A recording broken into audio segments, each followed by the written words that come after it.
Olá!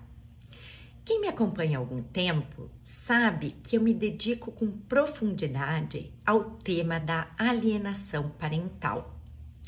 Eu atuo como psicóloga jurídica em assistência técnica aos advogados e às partes nos processos de divórcio com filhos.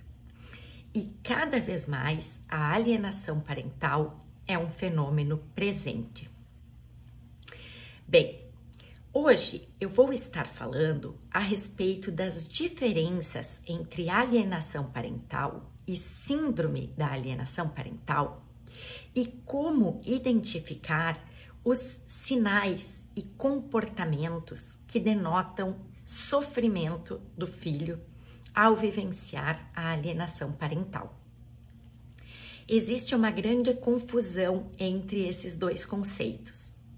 Eles foram criados por um psiquiatra norte-americano chamado Richard Gardner, na década de 80. Apesar de serem fenômenos que existem desde que o mundo é mundo, só foram formalmente conceituados nesse período. Aqui no Brasil, a alienação parental teve uma atenção especial do legislador, que criou uma lei específica sobre alienação parental, permitindo que os juízes possam tomar medidas efetivas no sentido de prevenir ou cessar este fenômeno o quanto antes. Bem, voltando à conceituação então. A alienação parental é a conduta de um dos genitores que, por não conseguir separar as questões conjugais das questões parentais, acaba se utilizando do filho para atingir o seu ex-cônjuge.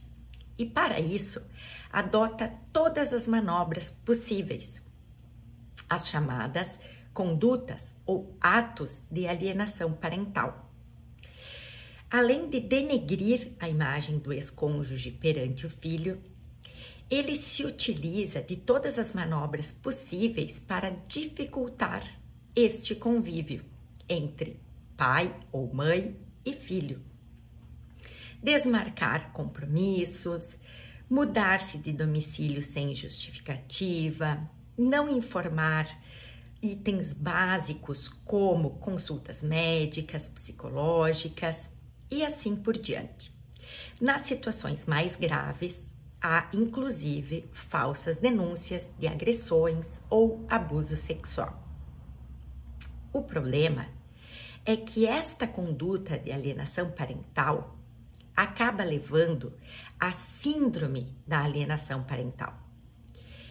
Quem sofre com a alienação parental, na verdade, é também o ex-cônjuge, mas é principalmente o filho, a criança e o adolescente que estão sujeitos a esta, utilizando-se a expressão de Gardner, lavagem cerebral que o genitor alienador exerce em relação ao filho. Nós podemos observar que uma criança ou adolescente está sofrendo com alienação parental através de alguns sinais. O primeiro deles é uma agressividade e uma recusa injustificadas em relação a conviver com o pai ou a mãe, o genitor alienado. Esta atitude, ela não gera culpa na criança e no adolescente, mesmo eles vendo o quanto o seu pai ou a sua mãe está sofrendo com isso. Além disso, a criança e o adolescente começam a utilizar o que se chama discurso emprestado, que são aquelas palavras e expressões a respeito do pai ou da mãe, o genitor alienado, que quem utiliza, na verdade, é o genitor alienador. Então, expressões depreciativas. E A gente pode verificar isso porque muitas dessas palavras que a criança ou adolescente usam não são compatíveis com a sua idade. E por fim, é importante salientar que quando questionadas, essas crianças e adolescentes afirmam que são delas essas ideias, ou seja, o fenômeno pensador independente. Muito obrigada pela atenção e até a próxima!